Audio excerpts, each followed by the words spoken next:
আমার মুর্শিদ বলে বাবা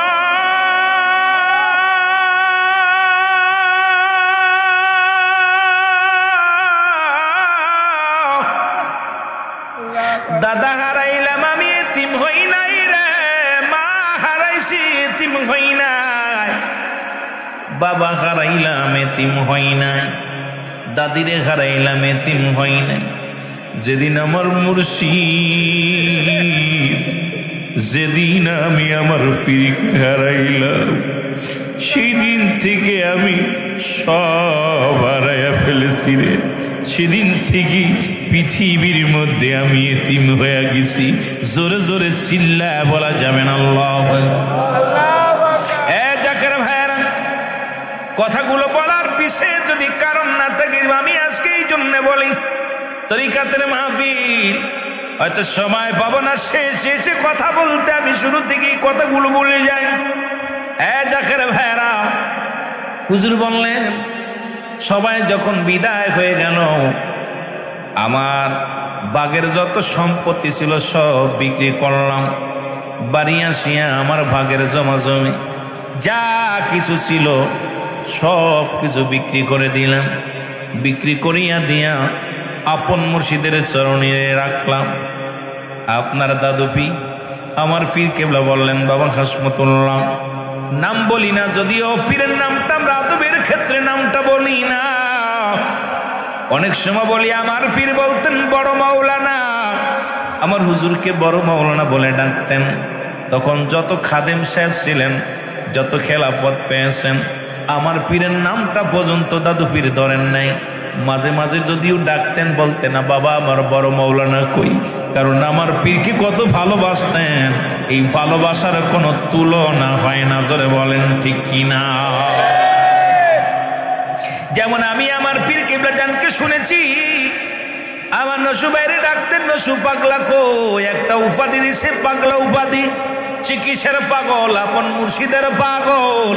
সে কিসের পাগল? দুনিয়ার পাগল নয়, ওলি আল্লাহর পাগল।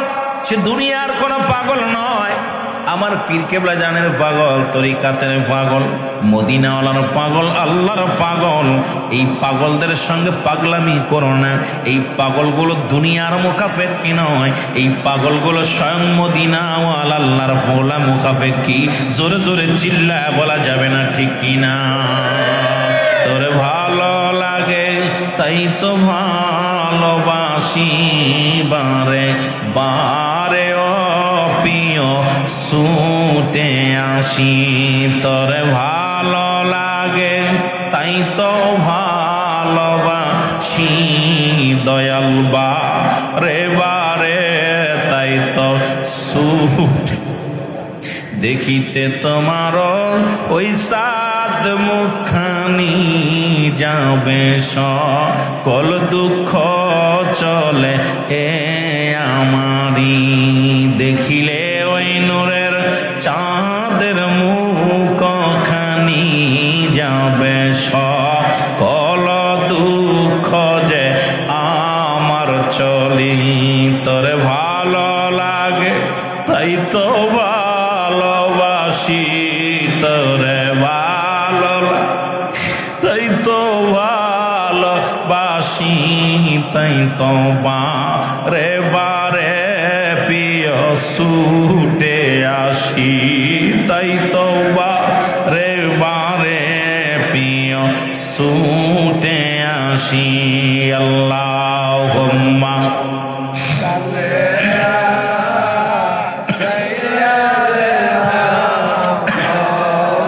আরো জোরে বলুন, আলা আলি সাইয়্যিদিনা মাওলানা।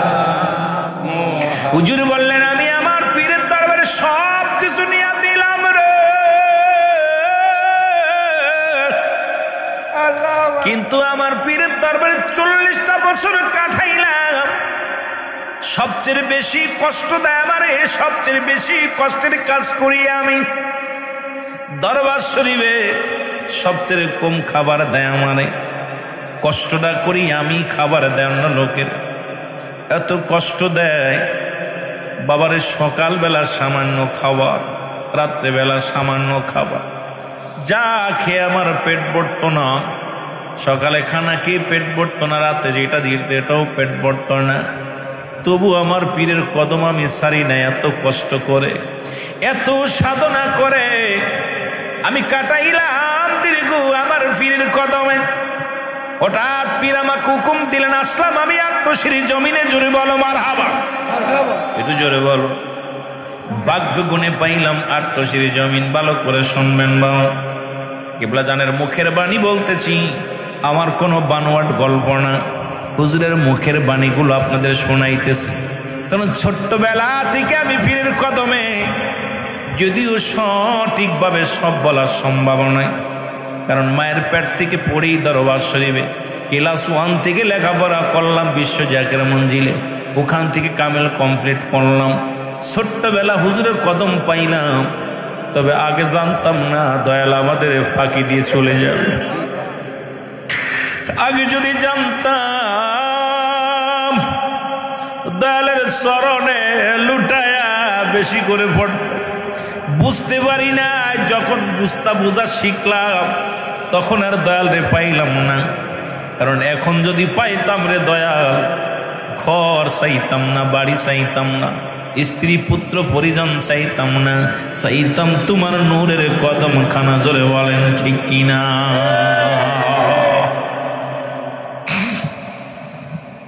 আমি আমার পীরের কথা কইতে গেলে আমার কলিজার মধ্যে ধৈর্য ধরতে পারি না। খোদাকে কসম, মিথ্যা যদি বলি আমার আল্লাহ গজব দিবে। বুঝতাম না তো, মাঝে মাঝে দৌড়াইয়া হুজরা শরীফে যাইতাম।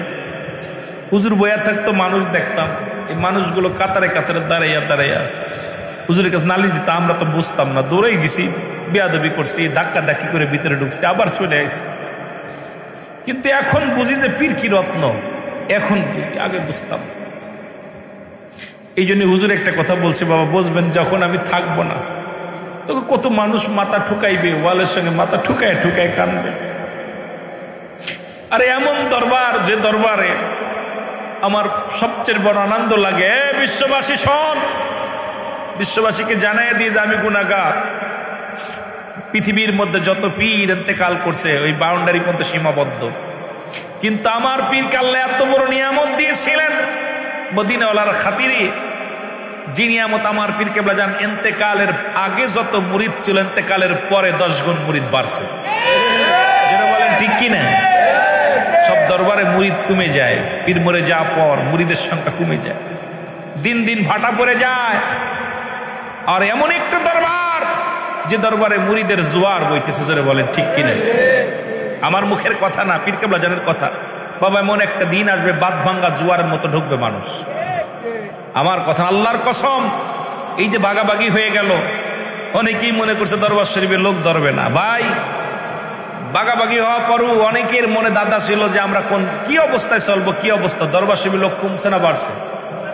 জোরে বলেন, বাড়ছে না কমছে? আপনাদের এই যে মহল্লার মধ্যে সত্যি করে বলবেন, আপনারা যারা আছেন এখানে, মিথ্যা বলবেন না, কারণ আল্লাহর দরবার আদালতে ধরা পড়তে হবে। আগের চাইতে জাকের এলাকায় বাড়ছে না কমছে? যারা বলেন বাড়ছে না কমছে? হুজুর শরিয়াতে থাকাকালীনই হয়তো আমাদের ভাই আইব আলী ভাই গেছে, এরকম 2-4 জন গেছে, কিন্তু এইরকম এখান থেকে 2-4টে গাড়ি ভরে চলে যায়। এমন একটা আশ্চর্য আমার পীর কেবলা জান যে মরাফর পর বাড়ছে না কমছে? এটাই প্রমাণ হলো আমার পীর জিন্দার মধ্যে কোনো সন্দেহ নাই। যারা বলেন ঠিক কিনা? অনেক মুনাফিকরা বলে ক্যাসেটের মাধ্যমে তরিকা দেওয়া হয়। আমার দেশের অনেক মুফতি সাহেব এটা নিয়ে ফতোয়া দিচ্ছে, ওই মুফতি তুই কিসের মুফতি? রাসূলের জামানায় যদি এই সিস্টেম থাকতো তাহলে রাসূলের কণ্ঠ মানুষকে শোনাইয়া ইসলামে দীক্ষিত করতেন। যারা বলেন ঠিক কিনা? সেই জামানায় এটা ছিল না, আমার পীরের জামানায় ছিল। আর আমার পীরের তরিকাটা যদি জানতো, ওই মুফতি সাহেব, ওই মৌলবী সাহেব জীবনে টু শব্দ করতে পারতো না। হুজুর বলছে, বাবা আস্তাগফিরুল্লাহ, আমার সাথে পড়েন না। বলছে, হুজুর কি বলছে শোনেন, যদি ভুল হয় আমাকে এখনই জুতার বাড়ি মারবেন, এখনই ধরবেন।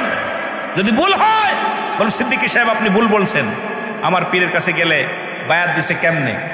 প্রথমে বলছে, বাবা সবাই পড়েন, আস্তাগফিরুল্লাহ রাব্বি মিন কুল্লি জামবিউ আতুবু ইলাইহি। জোরে পড়েন, আস্তাগফিরুল্লাহ রাব্বি মিন কুল্লি জাম্বিউ অতবু ইলাইহি। এ খোদা, তোর জাত পাকের কসম খেয়ে বলতেছি, দয়াল নবী রাসূলে পাক সাল্লাল্লাহু আলাইহি ওয়াসাল্লামের সত্য তরিকা ছাড়বো না। তাহলে এর মধ্যে বলেন দি কোনটা রং করেছে? আপনারা এখানে যারা জ্ঞানী আছেন, এখানে কি বলছে আট্টশির তরিকা ছাড়বো না, আট্টশির হুজুরে ছাড়বো না? কার তরিকা? কার তরিকা? রাসূলুল্লাহ সত্য তরিকা। জীবনের শেষ কোনটা ছাড়বে না? লা ইলাহা, বলেন লা ইলাহা ইল্লাল্লাহু মুহাম্মাদুর রাসূলুল্লাহ। আপনাদের কাছে আমি জানতে চাই, এই কালেমা ছাড়া কি মুসলমান হওয়া যাবে? এই কালেমা ছাড়া কোনো পথ আছে? এই কালেমা ছাড়া কোনো মত আছে? এই কালেমার মধ্যে কোনো জুট আছে? তাহলে এই মৌলবী, যারা এই কালেমার উপরে আঙ্গুল তোলো, যারা এই তরিকা নিয়ে আঙ্গুল তোলো, তোমরা মুনাফিক, এর মধ্যে কোনো সন্দেহ নাই। জোরে বলেন ঠিক কিনা? তোমরা মুনাফিক।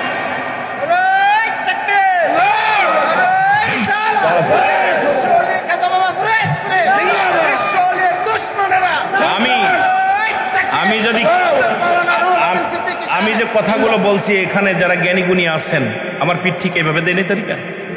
তাহলে এর মধ্যে কোনটা সুট? এখন আমার পীর কেবলাদের ইন্তেকালের পরেও এই কথাটা বলতেছে, তাহলে দয়াল নবীর পথে ধরাইতেছে। এটা যদি বলা যে শিরক বেদাত, পীর নাই, কার কাছে বায়াত হও?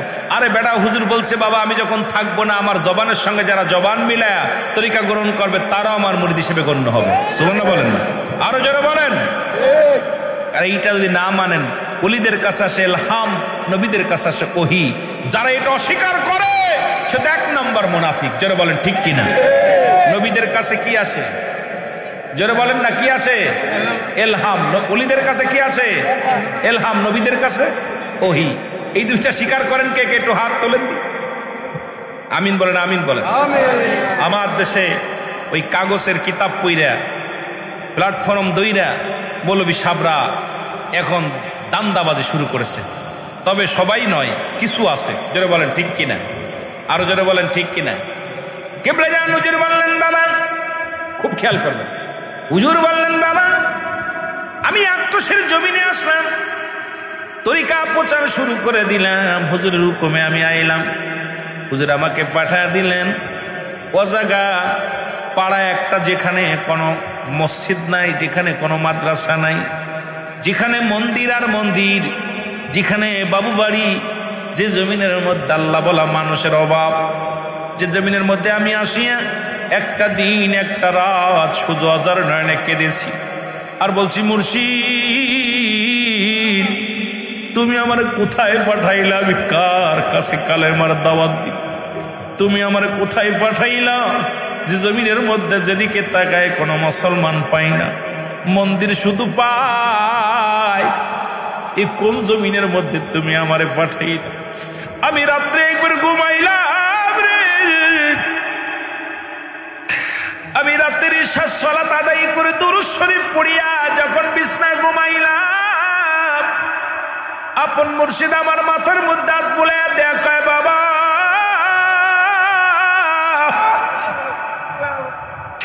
বাবা গো, এমন একটা দিন আসবে বাবা, সেদিন আপনি এত পরিমাণ মুমিন মুসলমান পাইবেন, এমন পরিমাণ জাকির পাইবেন, পৃথিবীর মধ্যে এমন দরবার, বাংলার জমিনে এমন পুরো দরবার আর কোথাও হবে না। জোরে জোরে চিল্লা বলা যাবে না মারহাবা।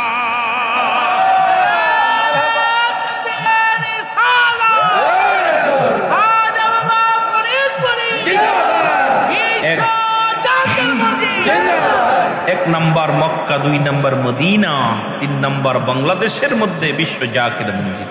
সুবহানাল্লাহ বলেন না? আরো জোরে, আরো জোরে। বাবা ধৈর্য ধরেন, দাওয়াতের কাজ শুরু করেন। কিবলা জান হুজুর বললেন আমি দাওয়াত দেওয়া শুরু করলাম। দিনে দিনে লোক কাজটা শুরু করলো। প্রথম জুম্মার নামাজে 3 জন মুসল্লি, তো আবার আমাকে দেরে, আমাকে ধরে, আমি হলাম ইমাম, মুসল্লি হলো 2 জন। ঈদের জামাতের মুসল্লি 3 জন। কয়জন? কথা বলেন। এমন একটা জায়গা আসলাম, আজান পড়লে মানুষ মসজিদে যায় না, যায় ওরা মাঠে যায় লাঙ্গল নিয়ে। তখন এখনকার জামানায় লাঙ্গল পাওয়া যায় না। লাঙ্গল আর গরু নিয়ে আসেনি আপনাদের এলাকার মধ্যে?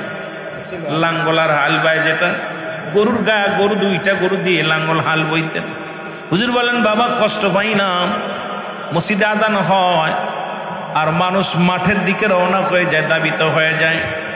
জুম্মার আজান হয়, মানুষগুলো মসজিদ দিকে না যায়, তারা মাঠের দিকে রওনা হয়ে যায়। বাবা মনে বড় কষ্ট নিয়ে দাওয়াতের কাজ শুরু করলাম। বাবা শোনো, একদিন হঠাৎ করে একটা টেলিগ্রাম আসলো। সেই টেলিগ্রামেরটা পড়ে দেখি রে, আমার আপন মুর্শিদ আর দুনিয়ায় নেই। হুজুর বললেন আমি টেলিগ্রাম পাইয়া যখন পিয়ন আনি আমার হাতের মধ্যে দিল, আমি পড়ে দেখি আমার মুর্শিদ তোমাদের দাদু পীর,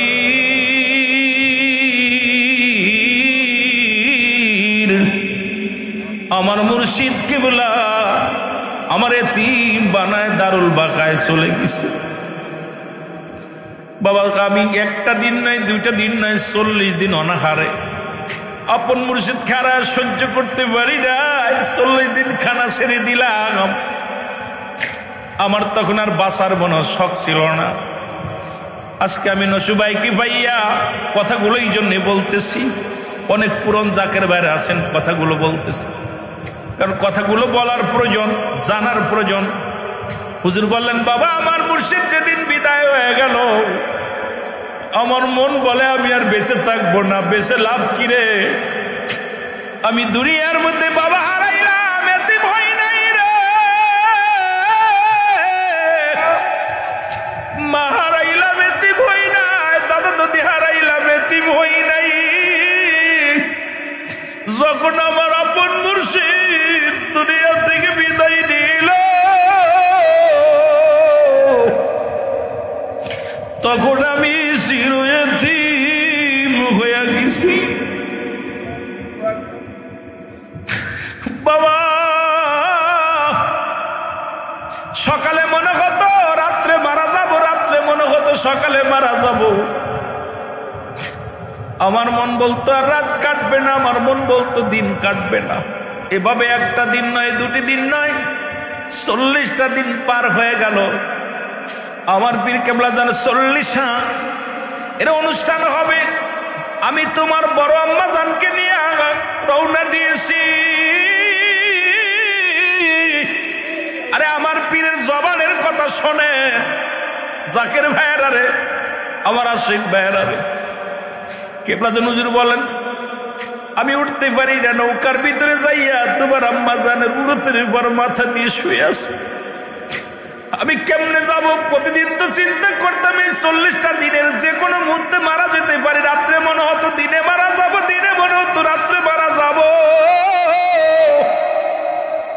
এই দেহটারে আর রাখবো না, বেঁচে থেকে কি লাভ? আমি এতিম, আমি মুর্শিদ আর এতিম।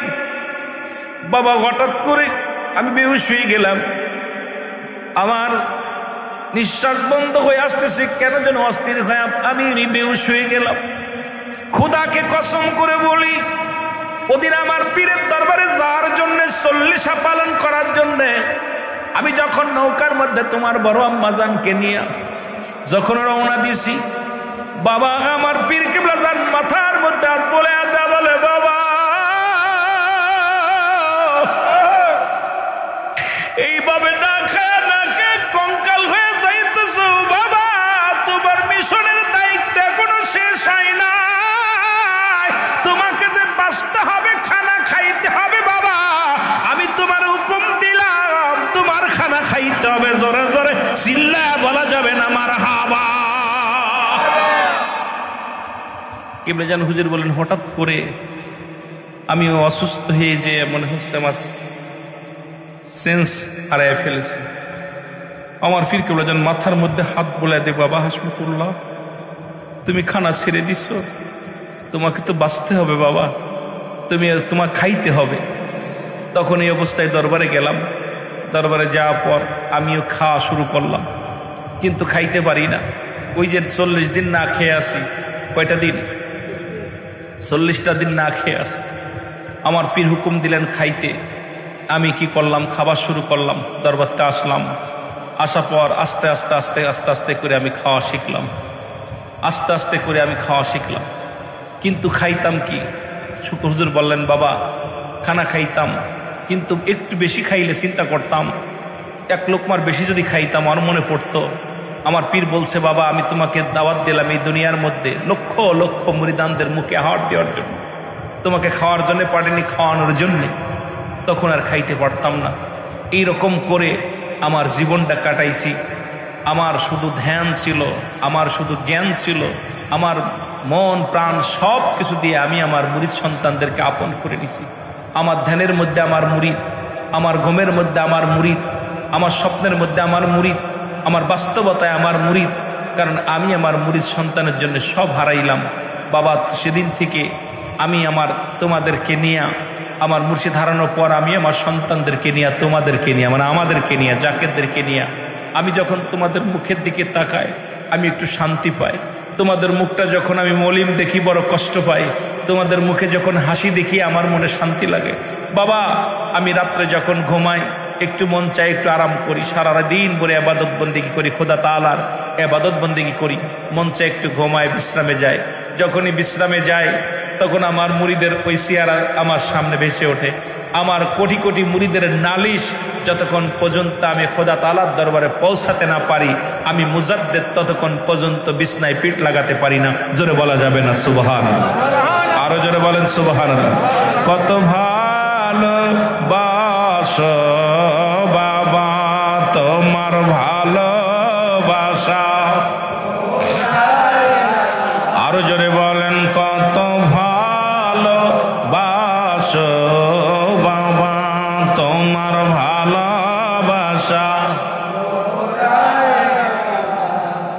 এর মুর্শিদ যারে ভালোবাসে, বাজান যারে ভালোবাসে, তার কবু নাই তুলনা।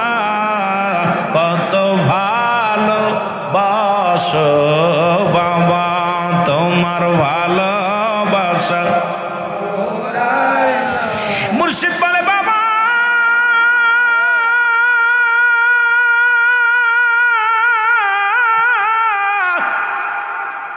এরপরে জিন্দেগি গুলো আমি কাটাইলাম রে, মুরিদি মুরিদি বলে কাটাইলাম। সেই থেকে মুরিদ আমার তৃষ্ণা, মুরিদ আমার ঘুম, মুরিদ আমার নিদ্রা। কারণ আমার সারা পৃথিবী একদিকে, আমার মুরিদ সন্তান একদিকে। কারণ যখন মুরিদের পায়ে যদি কাটা ফোটে, আমি মুজাদ্দিদ সেবাকে জানি। মুসলমান শুনে নাও, আমার দয়াল পীরের ওসিলায় রব্বি কারীম আমাকে এই ক্ষমতা দিয়েছে।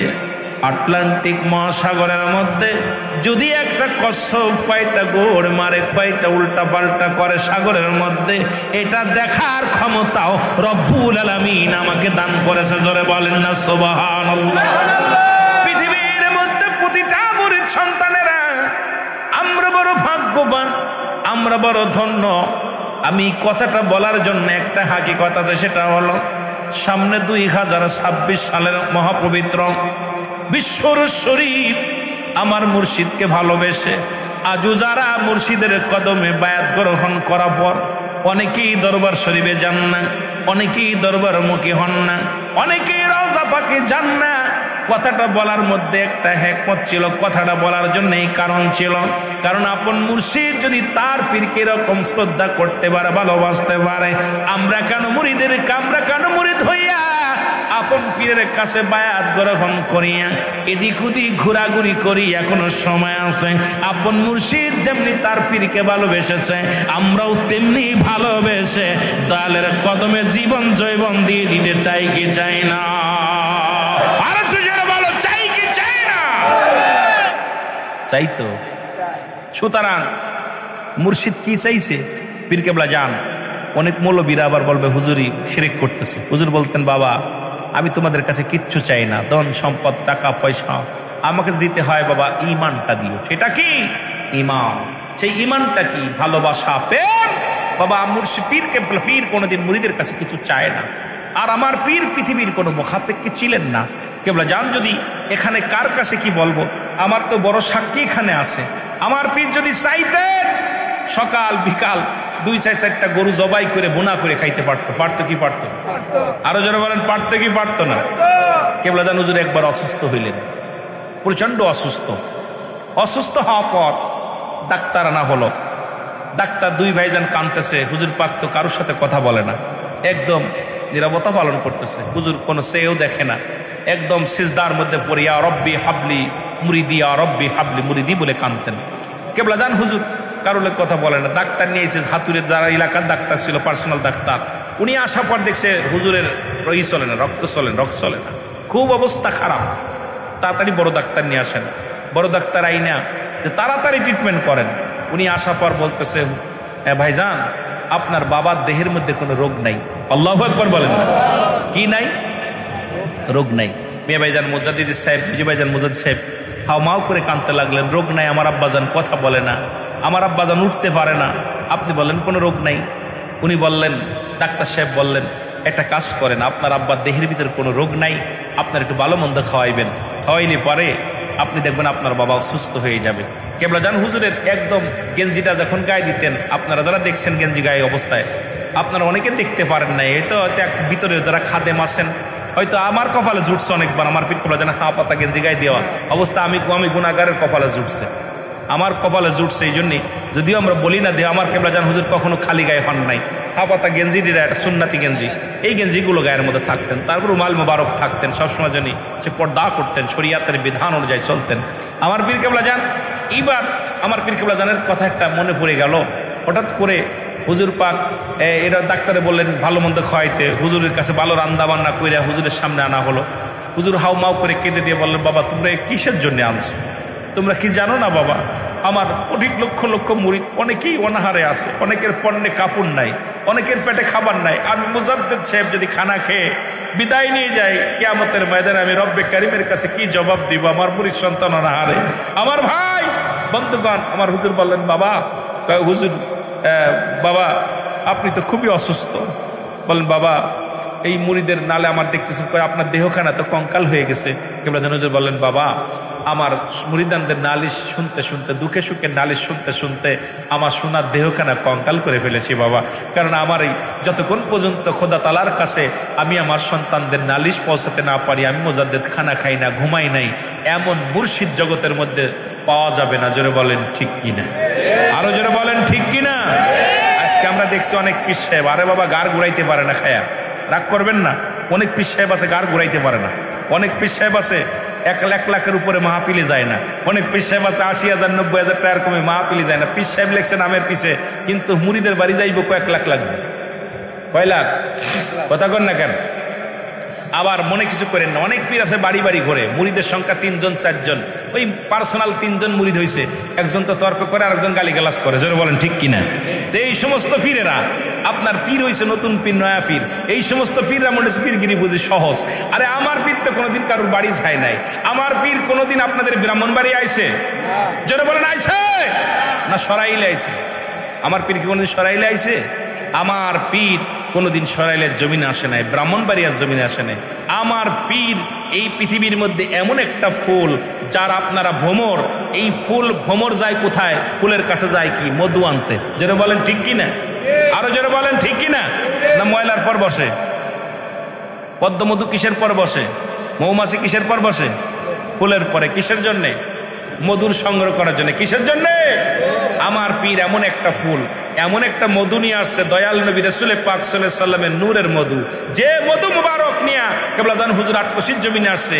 আর এই মধু আহরণের জন্য সারা বিশ্বের সুন্নি জনতা, সারা বিশ্বের নবী প্রেমিকেরা পঙ্গপালের মতো ছুটে সেই দরবারে যায়। যারা বলেন ঠিক কিনা? আরো যারা বলেন ঠিক কিনা? কিন্তু এইটা তোমরা যতই ঢিল মারো, মৌমাছির চাকে মৌমাছির কামড় খেয়ে মরবা। এই ডিল থেকে মধু আনা সম্ভব না বাবা। কত ডিল মারলো, কতজন দেখলাম এইটুক বয়সে। কত মৌলবী সাহেব আমার হুজুরে কাফের উপাধি দিছে, কত মৌলবী সাহেব আমার পীর কেবলা জানকে কত উপাধি দিছে। নসিহতের বিরোধিতা করতেছে, নসিহতে বললে আরে বেটা কখন কোন হালাতে ওলি আল্লাহ কোন কথা বলে এটা তুই কি বুঝতে পারবি রে বেটা? তোর সেই বুঝার জ্ঞান আছে? শরীয়তের জ্ঞান অর্জন করার পর ফটফট করে লাফাইতেছস, বড় মুফতি হইছস, বড় মুহাদ্দিস হইছস, বড় জ্ঞানী হইছস। অ্যারিস্টটল সক্রেটিস বই লেখা পর বলে নো তাইসেল, নিজেকে নিজে চিনতে হবে, মানারাফান নফস, নিজের নফসকে চিনতে হবে, কলবু সালিম, আত্মাকে পরিশুদ্ধ করতে হবে। তোমার মতো 2 টাকার মৌলবী যদি তুমি নসিহতের বিরোধিতা করো, তোমার মতো 2 টাকার মৌলবী ওলি আল্লাহদের ভুল ধরো, তোমার আমার মতো মৌলবীরা যদি ওলি আল্লাহদের সঙ্গে দুশ্মনী করে, তাহলে বোঝা যাবে তো নিজের তাকবীরে নিজে ফোকা লাগছে। জোরে বলেন ঠিক কিনা? আরো জোরে বলেন ঠিক কিনা? কত মৌলবী দেখলাম, আইলাম, কত পিসে পাইলাম, কিন্তু আমার বাবারা আমার বয়স কম হয় নাই, যেহেতু 40 আপ করে পার করে ফেলেছি, হয় নাই 43-44 চলতেছে, মনে হয় বাচ্চা, আসলে বাচ্চা না। কেন আমি আমার এই যে মনিরুজ্জামান ওদেরকে বাচ্চা দেখছি, একদম ছোট্ট মানুষ, ওরা মনে হয় তখন এই 6-7 ছাত্র, ওই একটা তখন 8-7 পরে মনে হয়, ওই এখন ত্রিপল টাইটেল। তো ওদের আমার এক জায়গায় দাঁড়াইলে আমার কইব ওদের সাথে বয়স কম, আসলে বয়স কম না, কারণ হলো দেখতে, কারণ আপন মুর্শিদের কদমে যতদিন থাকছি কত মৌলবী দেখলাম আইলো, কত মৌলবী কত কিছু করার জন্য আসলো, কিন্তু বাবা একটা জিনিস মনে রাখবেন, প্রাচীলে গুতা মারলে আপনার হাত ভেঙে যাবে, প্রাচীলের কিচ্ছু যায় আসে না। আমার মহান পীর, মহান বান্ধব এমন একটা প্রাচীল যেটা মদিনাওয়ালার সুগন্ধি নিয়া, মদিনাওয়ালার সত্য তরিকা নিয়ে আট্টশীর জমিনে আসছে। আপনি আমি যতই ঢিল মারি না কেন কিচ্ছু যায় আসে না, ওই প্রাচীল থাকবেই কিয়ামত পর্যন্ত। জোরে বলেন ঠিক কিনা? আরো জোরে বলেন ঠিক কিনা? আপনার বিশ্বাস হলেও ভালো, না হলেও ভালো। আপনারা মুরিদের সংখ্যা গণেন, আমার মুরিদ 1000, আমার মুরিদ 3 জন, আমার মুরিদ 2 জন, আমার মুরিদ 3000, 1000, 5000। আরে আমার পীর কেবলা জান জীবন দশায় থাকতে তখন ছিল 3.5 কোটি মুরিদ। এখন মুরিদের সংখ্যা কত কোটি হয়েছে আল্লাহ ভালো জানে, আমরা বলতে পারবো না। শুধু আমার পীর কেবলা জান বাংলাদেশে নয়, অল গোটা বিশ্বের বুকে বিশ্ব জাকের মঞ্জিলের মুরিদ নাই বলতে গেলে কষ্ট হয়। জোরে বলেন ঠিক কিনা? 54টা রাষ্ট্রে ছিল মুরিদ আমার জানা মতো, আজ থেকে 3-4 বছর আগে। এখন নেতৃবৃন্দ জানে কত, আমরা তার এগুলো ভালো জানি না। তখন আমরা জানতাম 54টা রাষ্ট্রের মুরিদ আছে আমার পীর কেবলা জান। London, America, Kuwait, Japan, Bharat, America, আপনার জাপান টাপান দিয়া ইত্যাদি ইত্যাদি, মালয়েশিয়া দিয়া, এইরকম 54টা রাষ্ট্রের মুরিদ ছিল পীর কেবলা জানের। যেই রাষ্ট্রগুলোর আমার বাবারা এখন আরও বেশি হয়েছে, অনেক মানুষগুলো আসে, আমরা তাদের ভাষাও বুঝি না। আর আমার দরবারের বিশ্ব জাকের মঞ্জিলের মুরিদ আমার মনে হয় বাংলাদেশি প্রবাসী ভাইয়েরা যারা আছেন প্রায় যে যত দেশে আছে আমার দরবারের মুরিদ 2-4টা আছে ইনশাল্লাহ। জোরে বলেন ঠিক কিনা? আরো জোরে বলেন ঠিক কিনা? সুতরাং আমি এখনো বলি বাজান, সময় আছে। ব্রাহ্মণবাড়িয়ার আলেমরা এখনো আপনাদেরকে অনুরোধ করব, সেই মুর্শিদের দিকে আঙ্গুল তুলে তাকায়েন না, আপনাদের ক্ষতি নিজেরা ডেকেন না। আল্লাহ আপনাদের দয়া করুক। জোরে বলুন আমিন। আরো জোরে বলেন আমিন। ও তোমরা সনগমন দিয়া, তোমরা সনগম, আমার দয়াল বাবা ডাকিতেছে, আয়রে জাকের তোরাং, আমার খাজা বাবা ডাকিতেছে, আয়রে জাকের তোরাং, তোমরা সনগমন দিয়া, তোমরা আমার দয়াল বাবা ডাকিতেছে, আয়রে জাকের তোরা, আমার দয়াল বাবা ডাকিতেছে। এর মদিনার পাগল বাবায় আইসে যাটো শীতে, আয় হায় মদিনার পাগল বাবা আইসে যাটো শীতে, নূরের নবী ধ্যানের ছবি তাহারি প্রেমেতে, হায় হায় নূরের নবী ধ্যানের ছবি তাহারি প্রেমেতে। তোমরা দেখো গো যায়া, আরে দেখো গো না যায়া, আমার খাজা বাবা ডাকিতেছে, আয়রে জাকের তোরা, আমার দয়াল বাবায় ডাকিতেছে, আমার খাজা বাবায় ডাকিতেছে, আয়রে জাকের তোরা, আমার দয়াল বাবা। কত আশেক জাকের পাগল হইল বাবার মুখ দেখিয়া, হায় হায় আশেক জাকের পাগল হইল বাবার মুখ দেখিয়া। তোমরা সনগমন দিয়া, তোমরা শোন, আমার দয়াল বাবা ডাকিতেছে, আয়রে জাকের তোরা, আমার খাজা বাবা। এর মদিনার প্রেমিক বানায় বাবার কাছে গেলে খায় খায়, মদিনার প্রেমিক বানায় খাজার কাছে গেলে ভালো, মদিনার ওগো আল্লাহ আল্লাহ জিকির করে কলবে সকলের, খায় খায় আল্লাহ আল্লাহ জিকির করে কলবে সকলের। তোমরাও শোনো গো মন দিয়া, তোমরাও শোনো গো মন দিয়া, আমার দয়াল বাবা ডাকিতেছে, আয় রে জাকের তোরা আমার খাজা বাবা। পাঁচ ওয়াক্ত নামাজ পড়ে, পাঞ্জগানা কোরআন পড়ে, পাঁচ ওয়াক্ত নামাজ পড়ে, পাঞ্জগানা কোরআন পড়ে, তসবিহ হাতে মাওলার নামে হইল পাগল যারা, খায় খায় তসবিহ হাতে মাওলার নামে হইল পাগল তারা। তোমরা শোনো গো মন দিয়া, তোমরা শোনো আমার দয়াল বাবা ডাকিতেছে, আয় রে জাকের তোরা আমার খাজা বাবা ডাকিতেছে।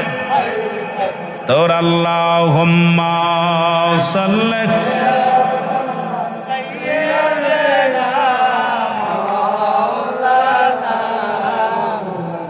ওয়া আলা আলি সাইয়্যিদিনা।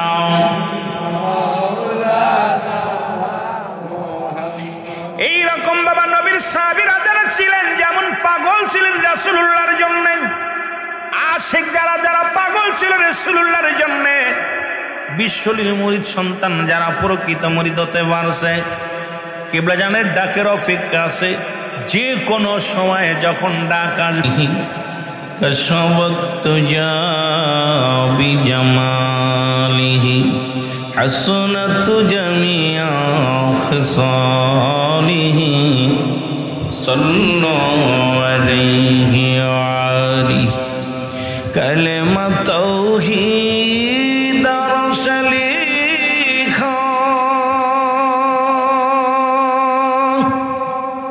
আসে মুহাম্মদ বামে তেরা কা, বন্ধুর পাশে বন্ধু বসা, কালিমা তেয়া সে প্রমাণ বালাগল আলা বিকাম কাশাবত তুজা বিজামালিহি হাসনাত জামিআ খিসালিহি সাল্লাল্লাহু আলাইহি ওয়া আলিহি। আলহামদুলিল্লাহ। পরিশ্বর দেওবাড়িয়া মাদ্রাসা মাঠ, সরাইল ব্রাহ্মণবাড়িয়ার জমিনে রব্বুল আলামিন আপনাকে আমাকে ঐতিহাসিক আজকের আজিমুসাম পবিত্র ইসলামী জলসায় আসার মতো বসার মতো সুযোগ দান করলো। উচ্চকণ্ঠে আওয়াজ দেব আলহামদুলিল্লাহ। আমি সবচেয়ে বেশি খুশি হয়েছি যে মানুষটা আমার কেবলাজান হুজুরের আদরের মানুষ, যে মানুষটা জীবনে সন্তানাদের মায়া করেন নাই। আপনারা যদিও অনেকে চেনেন, অনেকেই চেনেন না, অনেকেই বোঝেন না, অনেকেই তারে পাগল ভাবেন। কেবলাজান হুজুরের এমন একজন মুরাদ ফকির যে দুনিয়ার বাদশাহী যদি চাইতেন, এই নসুমিয়া এই ব্রাহ্মণবাড়িয়ার বড় বাদশাহী পাইতেন, কিন্তু হুজুরের কদম মোবারক ধুলাবালি চেয়েছেন। সেই মানুষটা আজকে আমার ডান পাশে বসে আছে, যার মুখ থেকে অনেক কথা শুনেছি। যে মানুষটা একবার মানুষের মুখের দিকে তাকাইলে আমার কেবলাজান হুজুর রাজি খুশি হতেন, সেই মানুষটা আজকে বসে আছেন, তার কলিজার টুকরা সন্তান বসে আছে। সেই মানুষটাকে পাশে বসিয়ে দুই চারটে কথা বলার সুযোগ যেন আল্লাহ দান করে, সকল বলুন আমিন।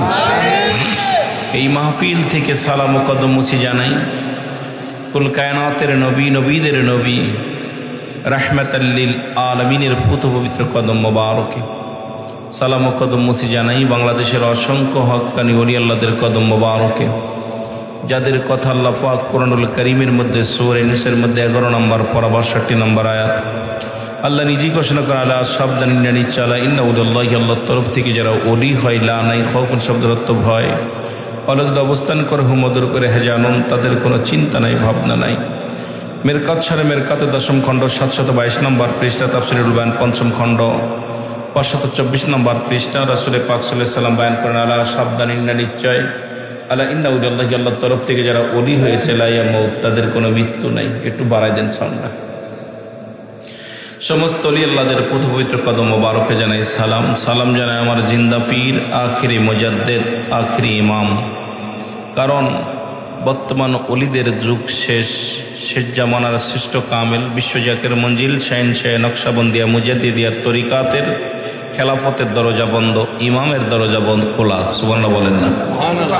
এই জন্য কেবলাজান হুজুর কাউকে খেলাফত দিয়ে যান নাই, ইমামতির দায়িত্ব দিয়ে গেছেন আলহাজ খাজা মিয়া ভাইজান মুজাদ্দিদি সাহেব, খাজা বরজান মুজাদ্দিদি সাহেব, আলহাজ মিজবাইজান মুজাদ্দিদ সাহেব। এই জন্য খাজা পরিবারের যত সদস্য আছে তাদেরকে ইমামতির দায়িত্ব দিছে, খেলাফতের দায়িত্ব দেন নাই। কারণ বিশ্বজাকের মঞ্জিলে আপনার শাহ নকশাবন্দিয়া মুজাদ্দিদিয়া তরিকা, সত্য তরিকার শ্রেষ্ঠ অলি, সর্বশেষ অলি হলো খাজা বাবা সিদাল্লামা বিশ্ব অলি ফরিদপুরি। জোরে বলেন সুবহানাল্লাহ। এই জন্য এই তরিকায় কোনো খেলাফত দেওয়া হয় না, কাউকে আর খেলাফত দিবে কিয়ামত পর্যন্ত আর কেউ খেলাফত পাবে না। এই জন্য অনেক আলেম ওলামা এখান থেকে যে নিজে পীর হবে, অনেকেই আপনার পীরত্ব দাবি করবে, কিন্তু এটা কারো যায় আসে না। কারণ এই দরবারে খেলাফতের দরজা বন্ধ, ইমামতির দরজা আছে। জোরে বলেন ঠিক কিনা? ভালো করে বুঝে নেবেন কথাগুলো।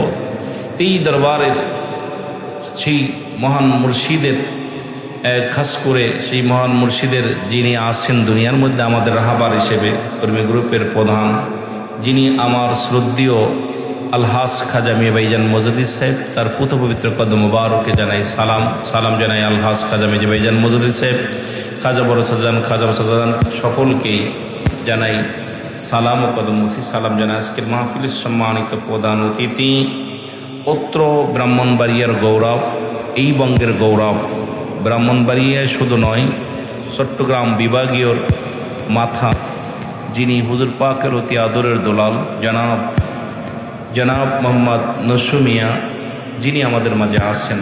সালাম জানাই আজকের মাহফিলের সম্মানিত সভাপতি জনাব মোহাম্মদ শামসু মিয়া সাহেব, বিশিষ্ট মুরব্বী পানিশ্বর এই দেওবারিয়া। আজকের মাহফিলের সহসভাপতি জনাব মোহাম্মদ হাশেম মিয়া সাহেব, সেক্রেটারি দেওবারিয়া জামে মসজিদ। আজকের মাহফিলের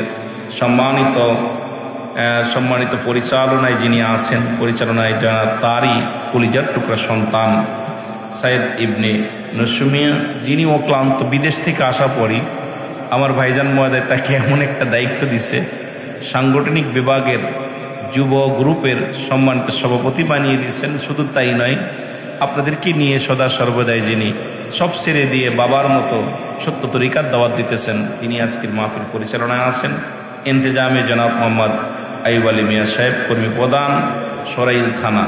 আজকের মাহফিলের সম্মানিত অতিথিবৃন্দ যারা আছেন, খাস করে মসজিদের ইমাম সাহেব, আজকের মাহফিল পরিচালনা করে জিকির পরিচালনায় ছিলেন জনাব হযরত মাওলানা সাইদ পাবেল রিফাত সাহেব। আজকের মাহফিলের সম্মানিত ওয়াজিং যারা ছিলেন, মুফতি জনাব হযরত মাওলানা নিজাম বিন সাইদি আল কাদরি সাহেব। আজকের মাহফিলের বিশেষ বক্তা আমার ছোট ভাই, স্নেহের ছোট ভাই, অত্র এলাকার গৌরব, তরুণ উদীয়মান সুমিষ্টিভাষী বক্তা জনাব হযরত মাওলানা মুফতি মনিরুজ্জামান জিহাদি সাহেব।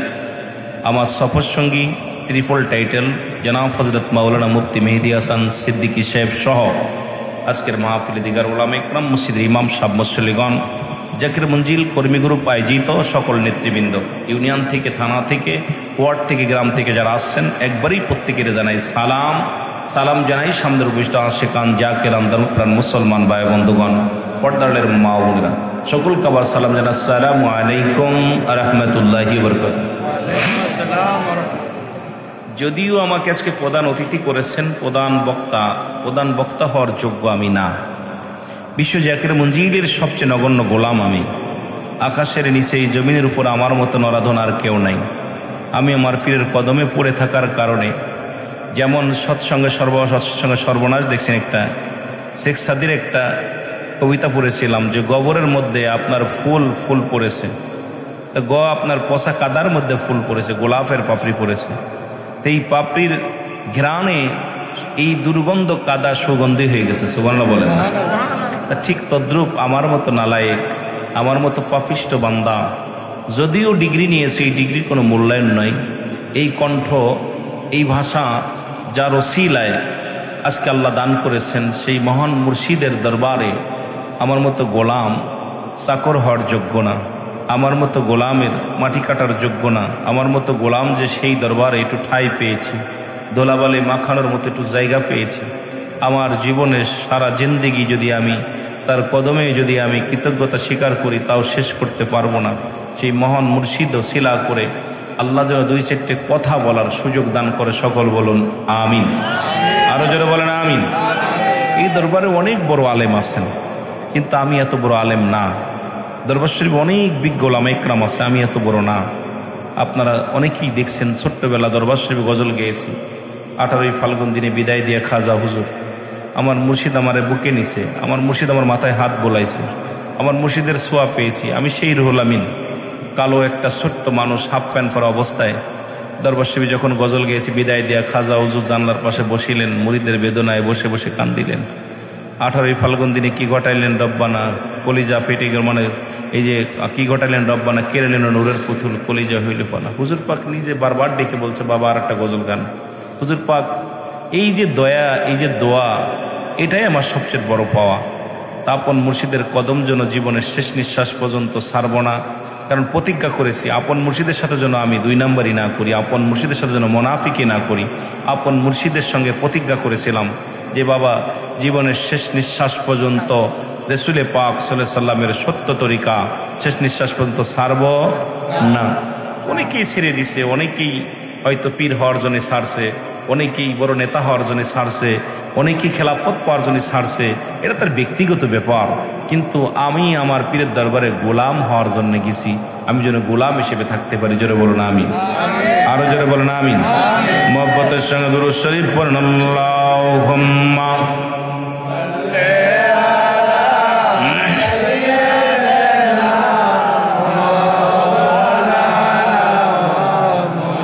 তোরা চল সকলে চল পীরের কদমে, তোরা চল সকলে চল,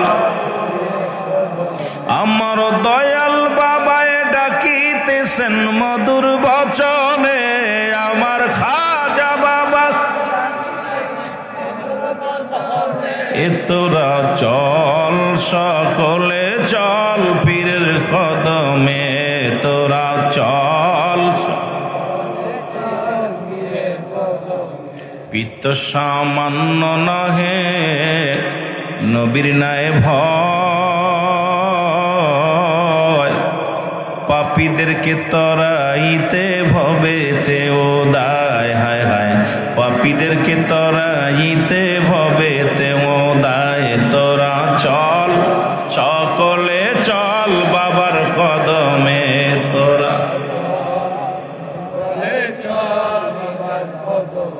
কষ্ট হচ্ছে নি? দরবারে গেছেন কে কে? হাত তুলে দরবারে গেছেন কে কে? মারহাবা। অল্প মানুষ। রুহুল আমিন সিদ্দিকী বাস্তববাদী বক্তা, জানেন রুহুল আমিন সিদ্দিকী নবীর প্রেম বাস্তবতা নিয়ে আলোচনা বেশি করে।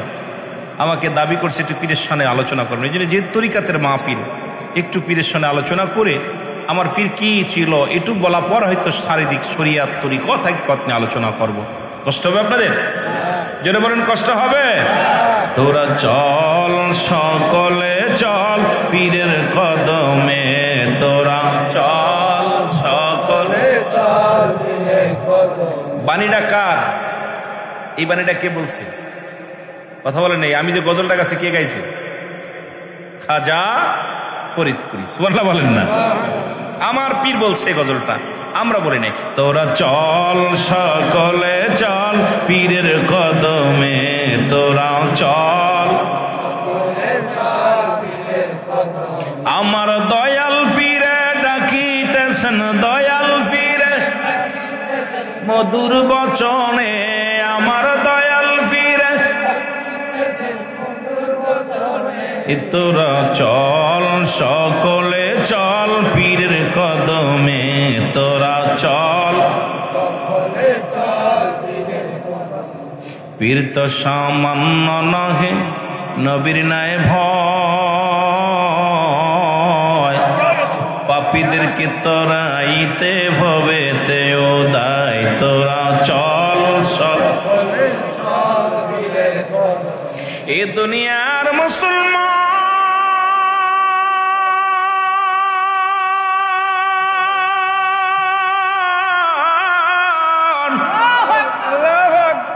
রিয়াজুল জান্নাহ বেহেশতের বাগানে রব্বে কারীম আসার মতো বসার মতো সুযোগ দান করল। এ সময় কত মানুষ জেলখানায়, কত মানুষ হাসপাতালে, কত মানুষ মৃত্যু শয্যায় সজ্জিত। আমি আসার পর খবর পাইলাম দুটি তর তাজা প্রাণ রব্বে কারীম আজকে দুনিয়া থেকে নিয়ে গেছেন। পৃথিবীতে আসার একটা সিরিয়াল আছে যার কোনো সিরিয়াল নাই।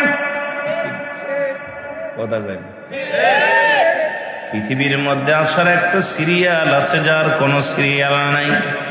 দেখা যায় দাদা জিন্দা, নাতি দুনিয়ার মধ্যে নাই, বাবা জিন্দা, সন্তান দুনিয়ার মধ্যে নাই।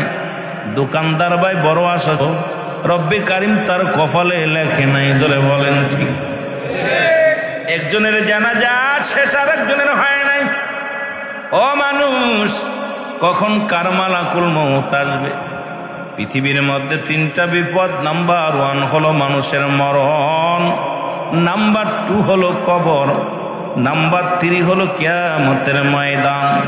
আজকে যিনি দুনিয়া থেকে বিদায় হয়ে গেলেন, 1 নাম্বার বিপদ। তো মুসলমান শোনো গো, রব্বে কারীম তারা দুনিয়া থেকে বিদায় করে দিল।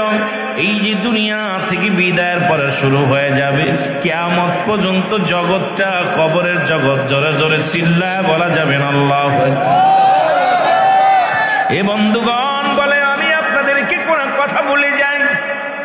শুরু থেকে এই জন্য বললাম তিনটা বিপদ। নাম্বার 1 হলো মানুষের মরণ, নাম্বার 2 হলো কবর, নাম্বার 3 হলো মুসলমান কিয়ামতের ময়দান। আপনার জীবনের কি দাম আছে? এই মাইকেল হাম হলো মসজিদের মাইকেল। রুহুল আমিন সিদ্দিকী ইন্তেকাল করেছে, একটু আগে নামটা বলল, কে মারা গেছে? কথা রুহুল আমিন সিদ্দিকী।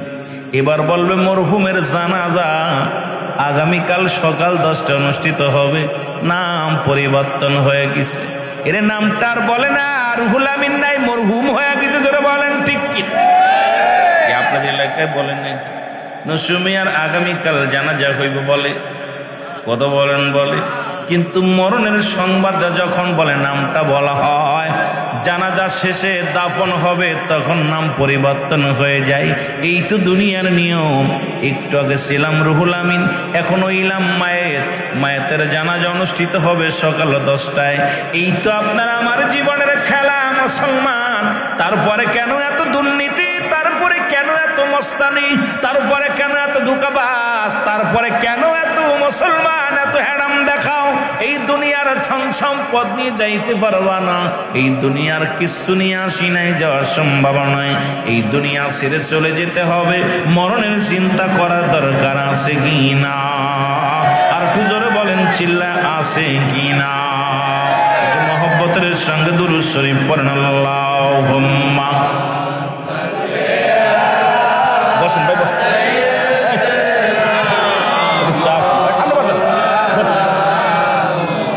ওয়ালা আলি সাইয়্যিদিনা।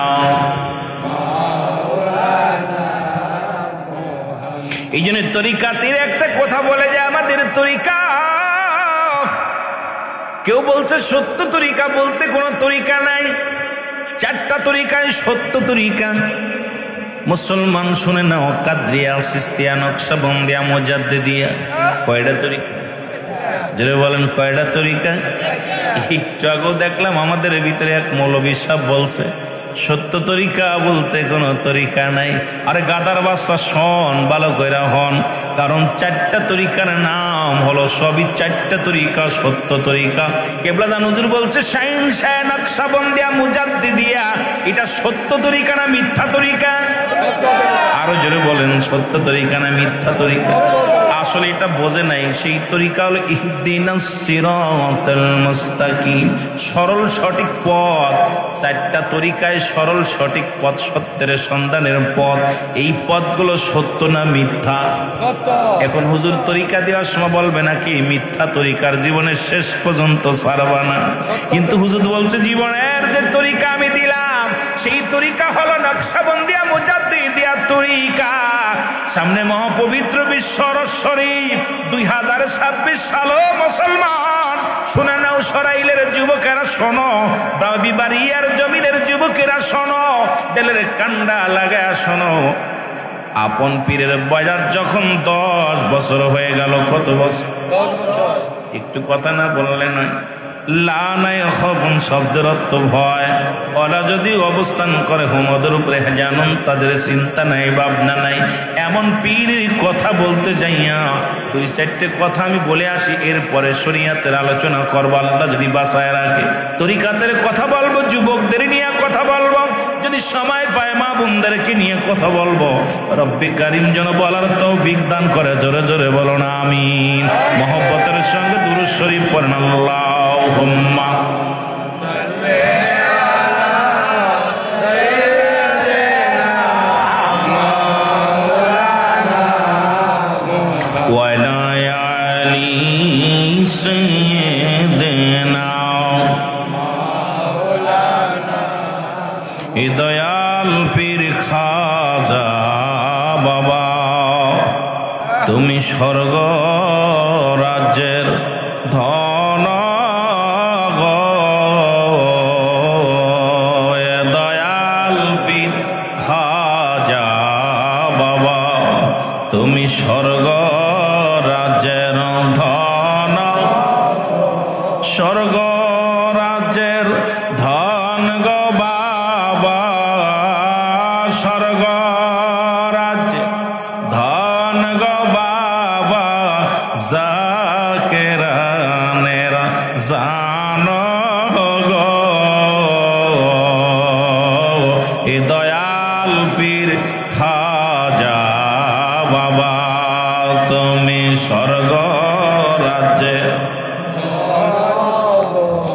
তোমার বিহনে বাবা, তোমারি বিহনে বাজান কি লয়াবা শিব গো।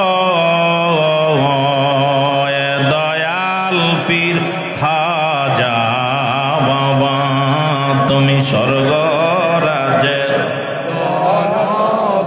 আরো জোরে বলেন দয়াল পীর খাজা বাবা, তুমি স্বর্গ রাজ্যের, স্বর্গ রাজ্যের ধন গো বাবা, স্বর্গ রাজ্যের ধন গো বাবা, জাকেরানের জান গো।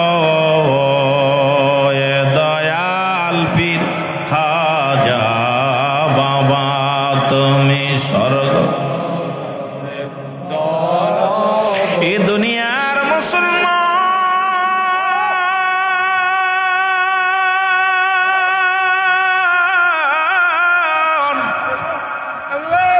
কিবলা জানুজুর বলেন বাবা, তবে আমার বয়স মাত্র 10 বছর, আমার আম্মা জান মারা গেলেন। একটু কষ্টের কথা বলে যাই, কোন পীরের মুরিদ হইলাম, তার পীরকে কত ভালোবাসতার, আমরা কেমন ভালোবাসি। কথাটা বোঝানোর জন্যে আপনাদেরকে বলে যায় বাবা, মা মারা গেলেন, দাদা খুব আদর করতেন, বাবাও আদর করতেন। বাবা শোনো, আমার আম্মা জান বিদায় হয়ে গেল, আমি বড় এতিম হয়ে গেলাম। মা সারা সন্তানের দুঃখ বুঝবে কে? পৃথিবীর মধ্যে মায়ের মতো কেউ হয় না। বাবা আমি মাকে হারাইলাম রে, আমার দুঃখ বুঝি আমার পীর বুঝেছে রে, আমার কষ্ট বুঝি আমার পীর বুঝেছে। যখন আমি মাকে হারাইয়া বড় একাকার হয়ে গেলাম, আমার পীর কেবলা যান হঠাৎ একদিন আমাদের বাড়িতে আসলেন। আসিয়া বাবা আমার বাবার কাছ থেকে চেয়ে নিলেন, আমার বাবাকে ডাক দিয়ে বললেন, আজ থেকে তোমার এই সন্তানটাকে আমারে দিয়ে দাও, আমি নিয়ে যাব। আমার কাছে বললেন, বাবা আপনি কি যাবেন আমার সাথে? হুজুর বললেন, তাকায় দেখলাম, একবার যখন আমার পীরের দিকে তাকাইলাম, আমার মন বলে যেন আমি পৃথিবীর স্বর্গ রাজ্য খুঁজে পেয়েছি। দুনিয়ার সমস্ত দুঃখ আমার পীরের দিকে তাকাই আমি ভুলে গেছি। আমার মনে হলো চারিদিকে শান্তির হাওয়া বইতেছে। জোরে জোরে চিল্লায় বলেন সুবহানাল্লাহ। বাবা শুনে নাও, তোমার দাদু পীর আমার পীর কেবলা কি করলেন? আমার পীর কেবলা আমাকে নিয়ে গেলেন। দীর্ঘ 40টা বছর পীরের দরবারে গোলামি করলাম। কোন দরবারের মুরিদ আমরা ভালো করে শুনবেন বাবা। এই 10 বছর বয়সে গেলাম এনায়েতপুরের জমিনে, আমার পীর আমারে নিয়ে গেলেন। আমি একবার বাড়ি আসলাম। এবার বাবা মারা গেল, বাবা মারা গেল, দাদাও মারা গেল। আমার দাদা মারা যাওয়ার পর বাবাও মারা গেলেন, দাদিও মারা গেলেন। আমার আপন বলতে কেউ রইল না। আমি বড় একাকার হয়ে গেলাম বাবা। তবু আমি এতিম হই নাই, কারণ আমার আপন পীর দুনিয়ার মধ্যে জিন্দা। জোরে বলেন মারহাবা। কত ভালো বাসো বাবা, তোমার ভালোবাসা।